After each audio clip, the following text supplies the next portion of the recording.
Alright, one more part. This is part 60, and 61 will be coming by tomorrow, which will be by John Baldridge. John Baldridge. Repeat. John Baldridge. I'll be reading him next on part 61. So yeah. Alright, so let's go over with. I'm gonna go over with the wait, I didn't click anything yet. Hold on. I gotta scroll all the way down. There's another one that looks like that. The assignment that looks like that. Crawl all the way there, basically. There it is.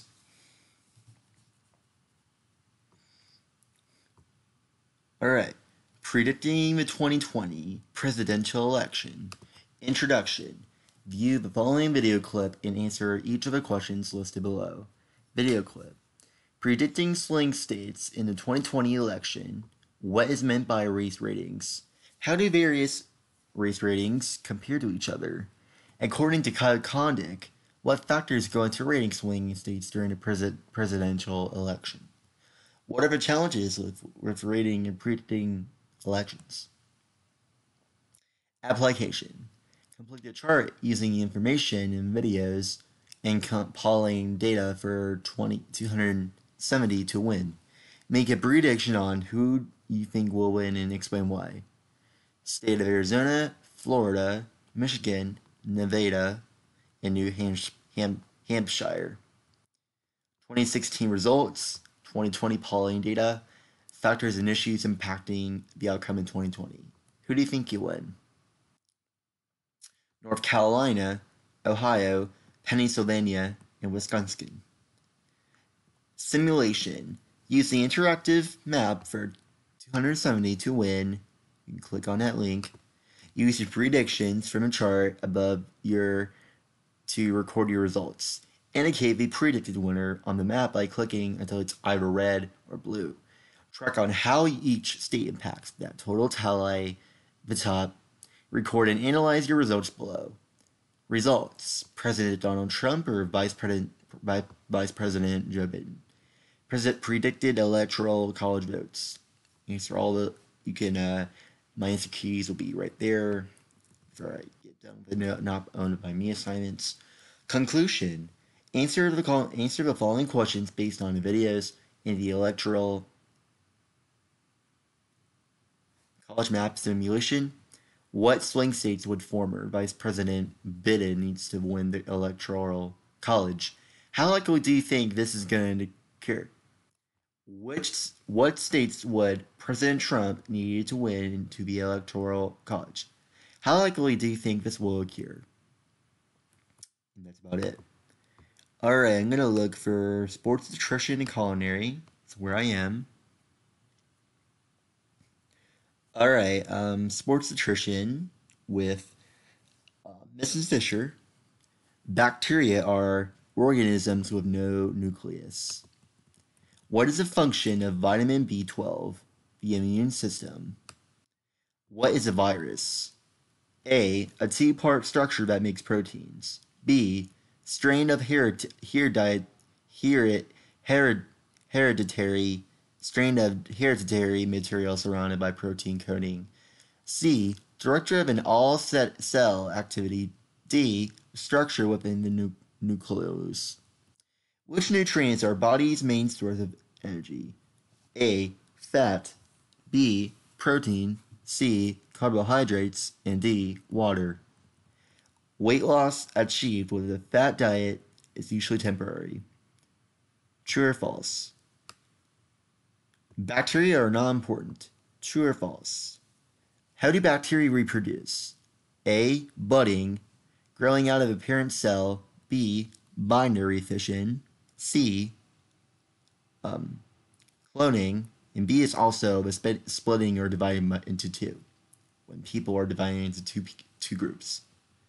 Which of the following disease is caused by a fungi? A. Chickenpox. B. Malaria. C. Measles. D. Ringworm. 9. Unicellular microorganisms that include bacteria, fungi, and protists are A. Algae, B. Microbes, C. Hostile cells, D. Plants. Antibiotics are effective medications for fungi, viral infections, bacterial infections, or protozoa. What do you think they are? All right, let's continue to read the interview of Phil Pennington. What is your name and graduation year, sir? I am Phil Pennington, and I graduated in '78. Do you remember any major historical moments while you were there? We had a blizzard in '78. How bad was it? It was pretty bad. We got out of school, so that was a good thing. What was the school atmosphere like? It was very friendly. There was a coarse groups of people. What did you in most what did you enjoy most about your high school career? Well, I was in building trades, so we spent most of the time off campus on a building site, so that's why I enjoyed. What were the school's rivalries like in sports? Of course, there was always a North versus East rivalry, but I was not a big football fan, so I wasn't involved in much of that. What was your favorite class? Well, it had to be building trades. It was a 3 hour class, and we actually built a house. What did you enjoy most about it? Getting out of school for 3 hours a day, just building. I went on to become a builder. I built homes in Columbus for 35 years. I currently build wine cellars all over the United States. Who was your favorite teacher? Well, it would have to be the building trades teacher, Mr. Norman. He took me for a woodworking class and put me into the building trades program. Actually, I passed the beginning year of building trades and went to the second year and the third and the year. I just really enjoyed it. I was gonna have um I was gonna have building trades, but I just figured that it would be too hard for me. I am really good at technology and building stuff, but I wanted to take that class again so I can get a better credit. But I just think that C4 is a little bit much for me, so doesn't really have my period. I was like, okay, that's fine. What were some lunch places you went with your friends? Lunch places? We would always walk to the A&W. And I don't think we went to the Taco Bell, A&W, and there was something next door to A&W. I can't remember now what it is, but we would walk over there almost every day. Probably almost every day. Was everyone allowed off campus for lunch? I think so, yeah. What was like the place where everyone would hang out? Haskell's, a pizza and holiday center up in Indy. That and A&W, we would drive from A&W to Holiday Center. We call it the Loop. Is that place still here today? I don't know. Where was it? The Holiday Center out on the east side. A&W is just a few blocks away from here. Do you remember who the principal was when you graduated? I wanted to say Mr. Hines. I am not really sure if he was a principal or Mr. Richardson, one of the two. Interviewer, did you had any senior projects? We didn't have any senior projects back in those days, thank goodness. Do you know what you had done if they were senior projects? No, not really. I would have to do something to do with building or creating someone or something for someone. Do you remember what the yearbook looked like? Yeah, in '78 it was a beige color, but I still got it. Do you remember how many people were in the school? Our graduating class was 500 something, but in the full school, I'm not sure of. Do you remember what any of the hot styles were back then? Hot styles? No, I don't know that there was hot styles, but I'm not sure what would have been hot back then, or what can be hot. Like any trendy clothes or anything. I'm trying to think. A lot of people wear bell bottoms other than that, but I don't know. Any big hairstyle trends? Big hair was a thing. All girls had big hair. I had big hair back then, but that was a long time ago. Were you in any clubs besides building clubs? I was in music appreciation. I played the guitar, and that was my other hobby. What about any sports? No sports. I wasn't a sports person. What was a defining moment of your high school experience? A defining moment? Graduation, I guess. I mean, make it to a graduation. That makes the voting tricks experience of actually building a house and selling it. Going through that process after I graduated, I came back and sat at the board of directors for the building trades program. Seeing the kids coming through building trades at that point, I came back several times and spoke to the class in classes about building trades and being in that field. The whole high school led up to my career. In your opinion, what made your time at North unique? I think it's just the time with the friends I had, and most of my friends were in a building trades program. So, I mean, a few of us went together and worked a side of job building a house.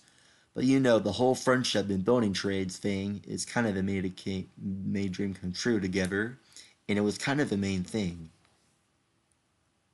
Do you still have those friends? Yes, some of them. Some of them are still around. And through Facebook, I reconnected with a lot of people I haven't seen. We just recently had class reunion, so I got to see a lot of people I haven't seen in a long time. How have you been? How have you seen change since you graduated to now?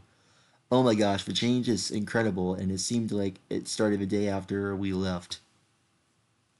After we graduated, it seemed like it was a never-ending change. Just the new faculty and the teachers has been a big change. Do you think there are positive changes? Oh, definitely, definitely. Okay, so John Baldridge, I'll be reading you at um, I'll be reading John Baldridge at part 61. You heard me. All right. I'm gonna close here if you don't mind. All right. I think I'll do like a few more assignments or something. I'm not really sure. I'll say the ESS, which stands for Earth Space Science. I'm gonna say that. I'm gonna say that for later to let you know. Virtual lab, mountain formation from compressional stress. Virtual lab, formation from compressional stress, which is a foundation background. Background, according to plate tectonic theory, when a convergence occurs, sometimes fold or a bit of created that can give rise to the mountains.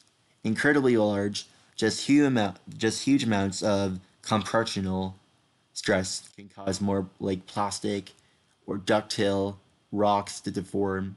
These deformed rocks can give rise to these three different types of folds: anticlines, synclines, and monoclines. In this lab, you'll examine some of these different cultures or structures, which is the anticline, can be described right here, and syncline is where they're pointing the lines. Begin by defining the following terms: anticline, syncline, monocline, and compressional stress. An axial plane. Act, act, is that how you say? Is that how you say axle? Axial? Is that how you say it?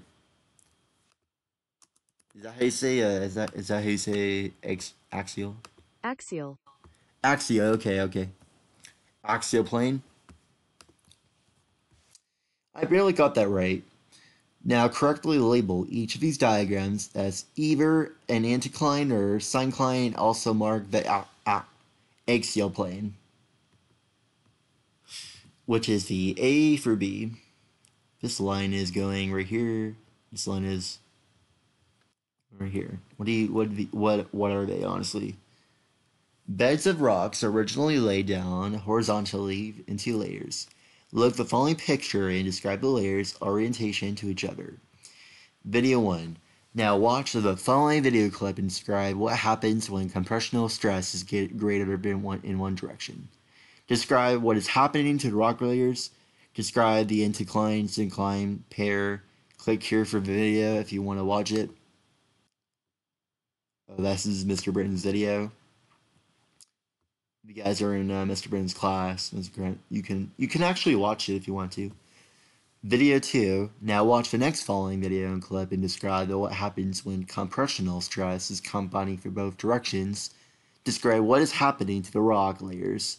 Describe the incline syncline pair. Click here for video 2. Look at the following diagram. Mark the incline syncline pair and mark axial planes. Or axial planes, sorry. Explain how compressional stress can create folded mountains. Alright, let me know in the comments. I'll be watching for comments, you know. But until tomorrow, I'll be around.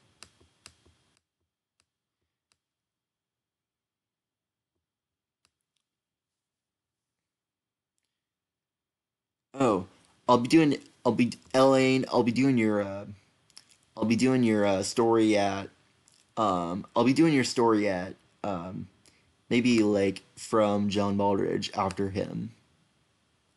All right, all right. Two more assignments, then I'll be done. Video questions, intrusive, igneous formations. Please answer the following questions on a separate sheet of paper. What is a country rock? What is a pluton? Why does a magma rise? What is a diapair? What is a xenolith? What is a dike intrusion? What is a chill zone? What is a sill intrusion? What is a batholith? What is a localith? What is a volcanic neck? What is a shiprock? What is surrounding it or radiating out? What is the Devil's Tower? What is a stalk? What kind of rock exposed in Yosemite National Park? Which form first the darker or lighter rock? How could you tell the difference between a lava flow and a sills in the Grand Canyon? If you want to answer those questions, you can. Why is it offline? Huh? Why is it offline?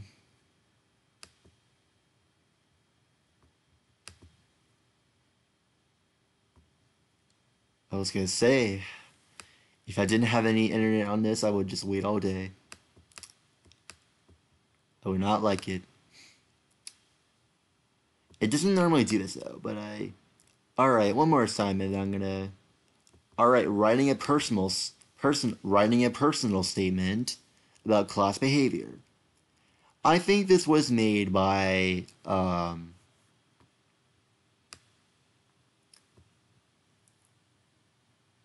I think this was made for Mr. Britton's class.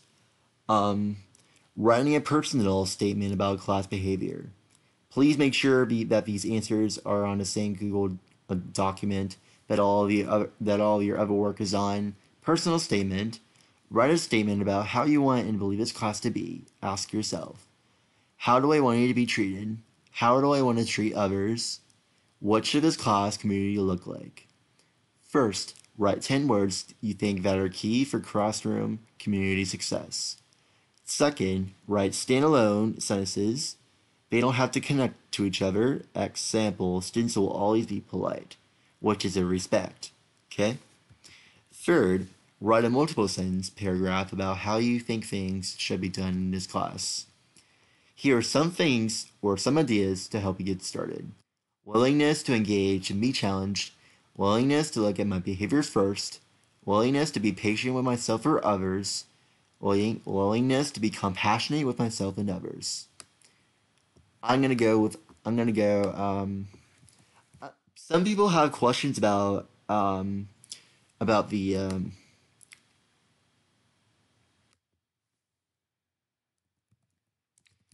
I'm gonna ask. People have been asking questions, or some kids. All right, I'm gonna do like 5 questions. All right, so should be treated in meaning.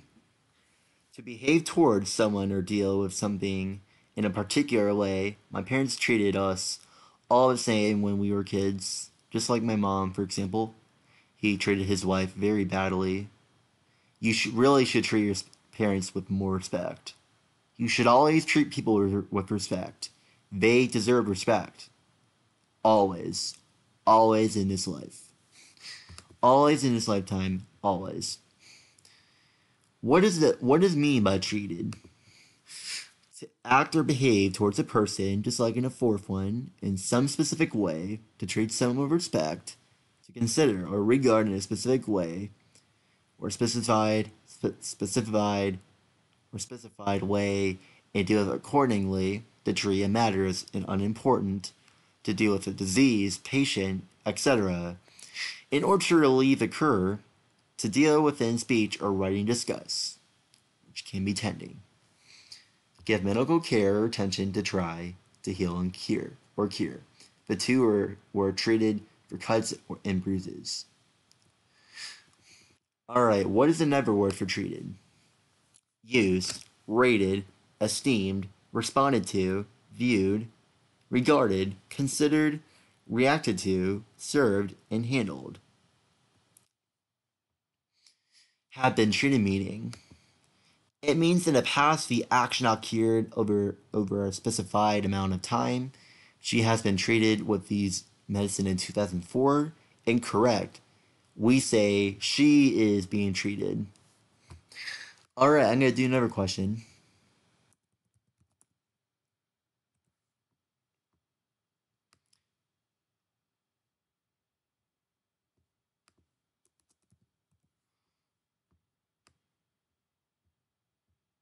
No, not treat people. Treat people with kindness.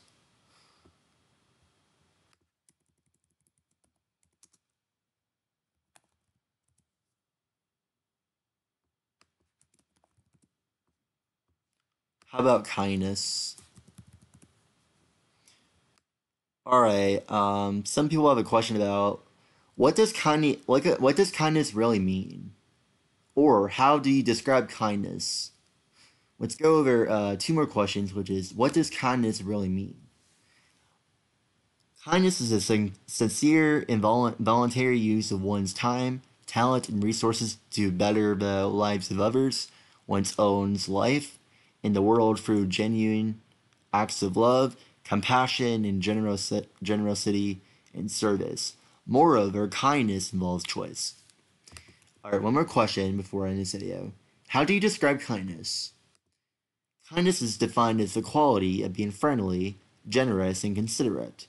Affection, gentleness, warmth, concern, and care about words that are associated with kindness, which can be about the invisible boy that, for example, that has been described for kindness. So yeah. Alright, so kindness is actually magic for people who deserves it. It's actually pretty kindliness or this is like kind act, can be heart, a loving heart, all those kind of things. All right, so if you guys have any other questions about kindness, just let me know in the comments down below, and I'll be available by tomorrow. So, I forgot to tell you, tomorrow I think I'm going bowling. I think I'm going bowling, and I'll be doing a video out of it. So yeah, and I'll be posting a video. I'll be posting a video of my Instagram, and you guys can probably see it. If you guys don't know my Instagram, I'll show you right now. I'm gonna show you right now. Just go follow my Instagram, please. Here, go follow my Instagram now, which is Quinn Simpson 17. Barely often as usual. Add my snap, Quinn the actress. Okay, I have 394 followers, and this is what my Snapchat looks like. If you follow me, then um, I can only like follow people that need following that are one of my friends. Only fans can follow me, but I can only follow one of my friends with that conflict. Okay, so yeah, so go here are my highlights. All right, just go follow my Instagram. My Instagram is Quinn the Kind Kid. I'll show you my story. If you guys can comment down below, why are peaches bad? You can say because peaches can be rotten, or peaches. No, no, no, no, no, no. No. Do you guys prefer staying up on a sleeping on a schedule? Do you guys like sleeping up or on schedule? For me, I like to stay up because I want to get my energy to get me up. So sometimes whenever I sleep, I can't really sleep very well. So that's why I usually stay up pretty much. Guys, look at this right here. Why are peaches bad? They can be rotten or it's not feasible. Comment down below and I'll be able to reply to you tomorrow. Alright guys, if you guys have any concerns, let me know. I'll be available by tomorrow. See you guys on part 61.